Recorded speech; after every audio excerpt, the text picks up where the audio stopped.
Hello friends, this is Akanksha Singh. Welcome you on YouTube channel Way to JRF. आज हम लोग discuss कर रहे हैं प्रैक्टिस सेट नंबर सेकेंड। तो ये जो प्रैक्टिस सेट नंबर 2 है इसमें हम लोग डिस्कस कर रहे हैं ये जो है net, TGT, PGT, LT, JIC या होम साइंस से रिलेटेड कोई भी कॉम्पिटिटिव एग्जाम है तो ये आपको सारे कॉम्पिटिटिव एग्जाम्स में हेल्प करेगा।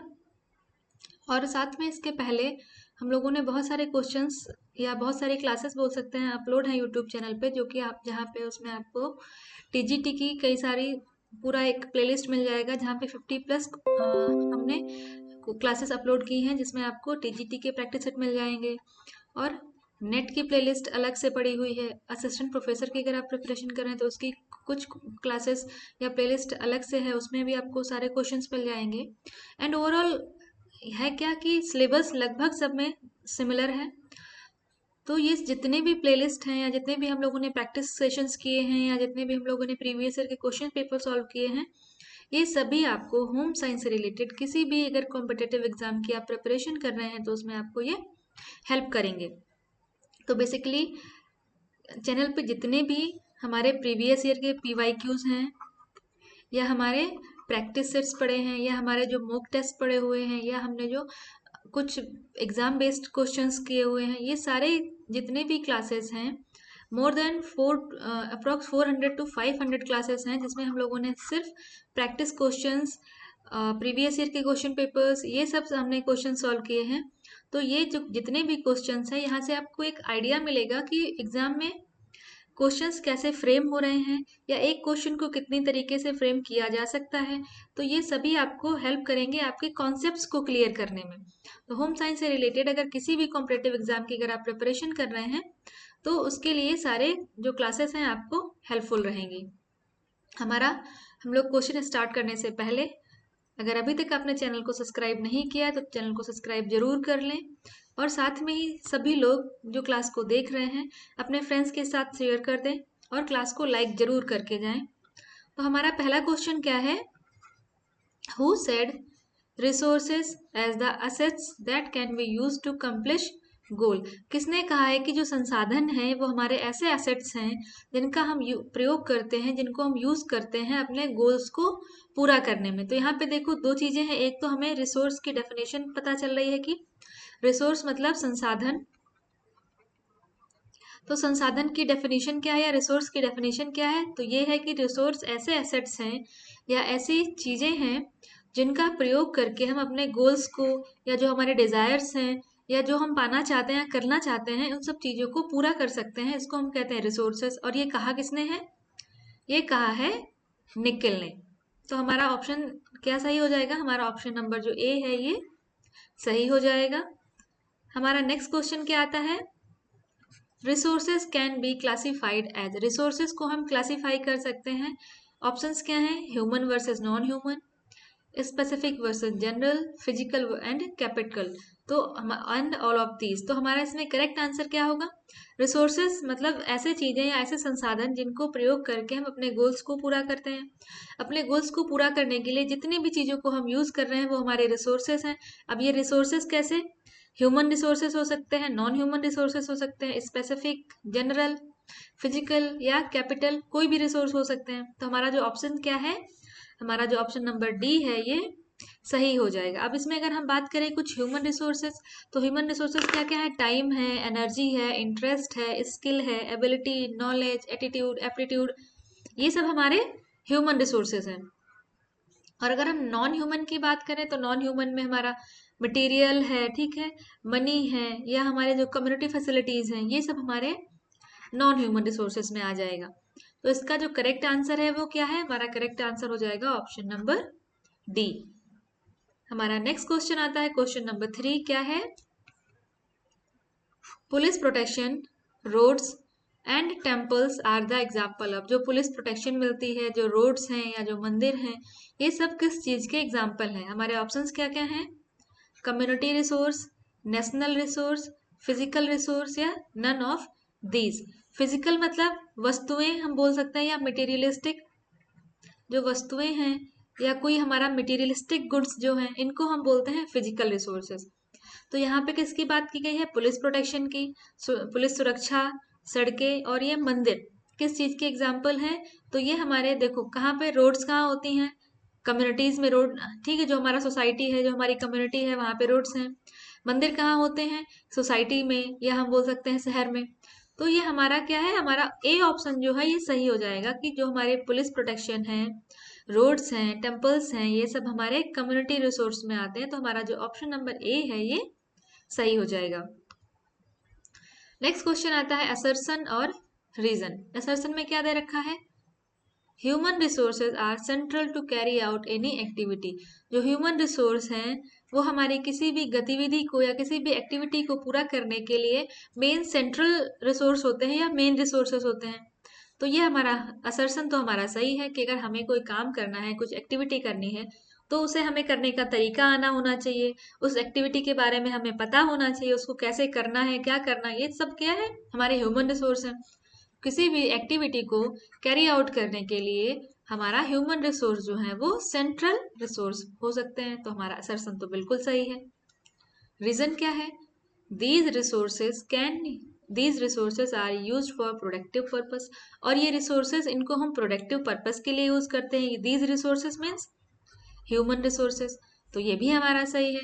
तो हमारा ऑप्शन कौन सा सही हो जाएगा कि हमारा एक तो असर्शन भी सही है, रीजन भी सही है, और जो हमारा रीजन है वो असर्शन को करेक्टली एक्सप्लेन कर रहा है या असर्शन के बारे में सही सही बोल रहा है। तो हमारा ये ऑप्शन ए भी सही हो जाएगा। अब कई बार हमारे इस टाइप का होता है कि असर्शन भी हमारा सही है, हमारा रीजन भी सही है, लेकिन ऑप्शन में दे रखा होता है कि हमारा रीजन जो है असर्शन को करेक्ट एक्सप्लेन कर रहा है, और दूसरे लाइन में दे रखा है कि हमारा रीजन जो है वो असर्शन को कंप्लीट एक्सप्लेन नहीं कर रहा है।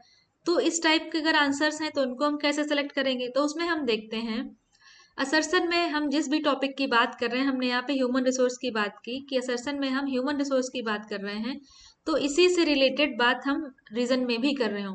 असर्शन में हम जो टॉपिक की बात कर रहे हैं, रीजन में हम उसी टॉपिक से रिलेटेड अगर बात करेंगे तो हमारा ये हो जाएगा कि रीजन जो है वो असर्शन को करेक्टली एक्सप्लेन कर रहा है। तो हमारा ये जो आंसर यहाँ पे, हमारा आंसर नंबर ए सही हो जाएगा। नेक्स्ट क्वेश्चन आता है question number 5। Pick the odd one among the characteristic of resources. यहाँ पे कुछ रिसोर्सेज के जो है कैरेक्टरिस्टिक दे रखे हैं, और इनमें से हमको बताना है कि कौन सा कैरेक्टरिस्टिक जो है रिसोर्स का वो सही नहीं है, या जो चार ऑप्शंस हैं चारों में से एक कोई ऑप्शन है जो अलग तरीके का है।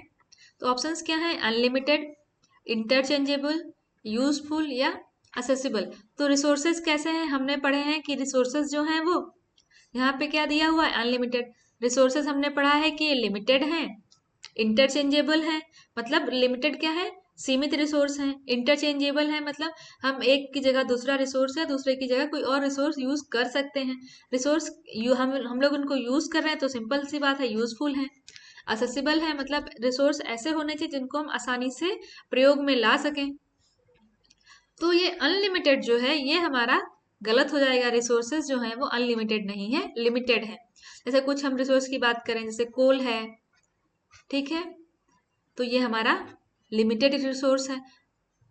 वाटर है, ये सब हमारे लिमिटेड रिसोर्सेस हैं। तो हम कैसे कह सकते हैं कि जो अनलिमिटेड है ये हमारा रिसोर्स का कैरेक्टरिस्टिक नहीं है। तो हमारा जो ए रीजन है, ये ए ऑप्शन जो है ये सही हो जाएगा कि जो अनलिमिटेड है ये हमारे रिसोर्स का कैरेक्टरिस्टिक नहीं है। और हमें यहाँ पे यही पूछा गया था, ऑड वन मतलब not related to characteristic. Next question है क्वेश्चन नंबर 6। क्या है? consist of a series of decision making of the process of using family resource to achieve family goal।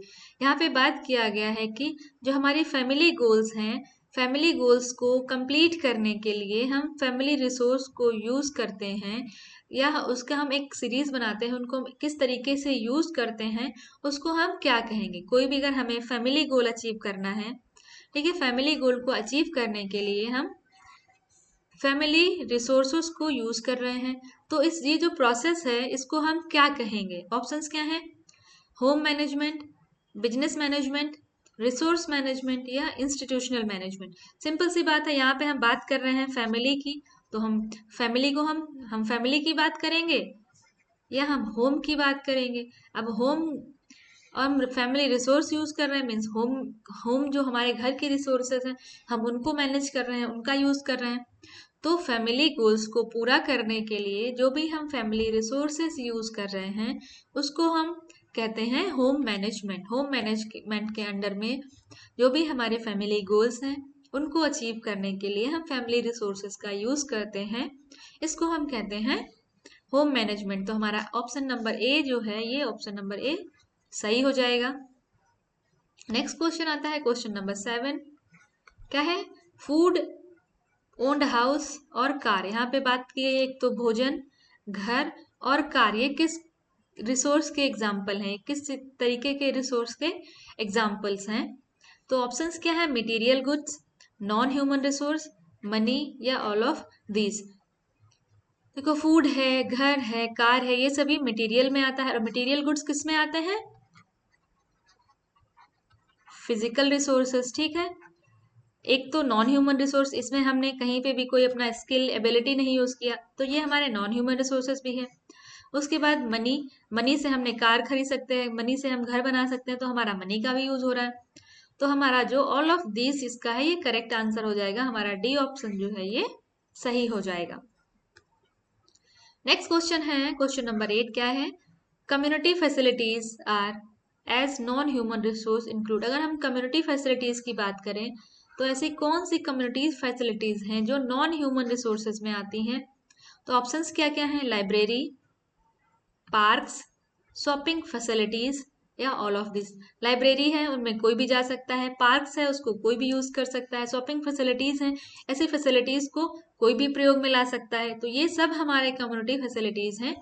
तो ऑल ऑफ दीज इसका जो है ये correct answer हो जाएगा, हमारा जो डी ऑप्शन है ये सही हो जाएगा। नेक्स्ट क्वेश्चन आता है क्वेश्चन नंबर 9।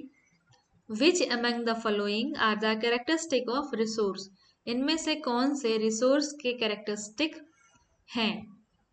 ऑप्शंस क्या है? Limitedness, managerial process available, inter related या ऑल ऑफ दिस।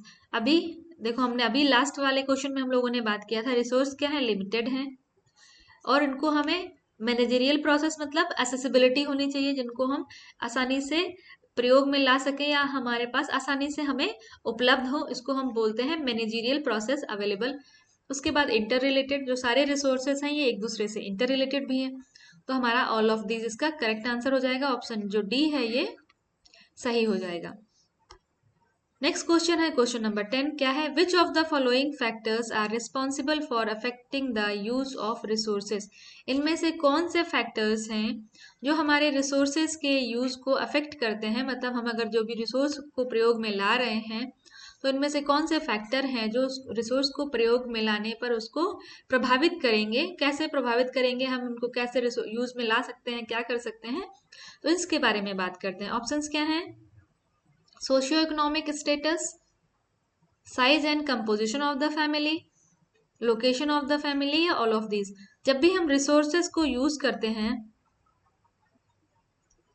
एक सेकेंड, जब भी हम रिसोर्सेस को प्रयोग में लाते हैं सबसे पहले हम अपनी नीड के बारे में देखते हैं, ठीक है। एक तो हम, और दूसरा हम देखते हैं हम हमारा सोशियो इकोनॉमिक स्टेटस क्या है।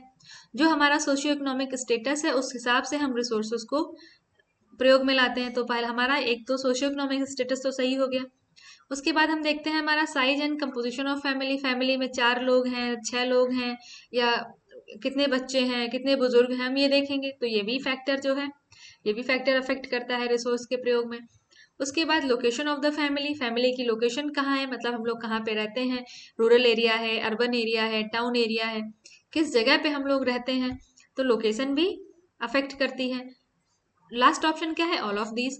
तो हमारा जो डी ऑप्शन है ये सही हो जाएगा, ऑल ऑफ दीज। जब भी हम रिसोर्सेस को प्रयोग में लाते हैं तो हमारा जो सोशियो इकोनॉमिक स्टेटस है, हमारी फैमिली का size, composition of family, location of the family, ये सारे फैक्टर्स जो हैं रिसोर्सेस को प्रभावित करते हैं। या तो हमारा इसका भी ऑप्शन क्या, ऑप्शन नंबर डी जो है ये सही हो जाएगा। तो जितने सभी लोग जो भी क्लास देख रहे हो, क्लास को लाइक जरूर कर दें, अपने फ्रेंड्स के साथ शेयर जरूर करें, और अगर अभी तक आपने चैनल सब्सक्राइब नहीं किया है तो चैनल को सब्सक्राइब जरूर कर लें। मिलते हैं नेक्स्ट क्लास में, तब तक के लिए wish you all the very best, good luck, bye bye.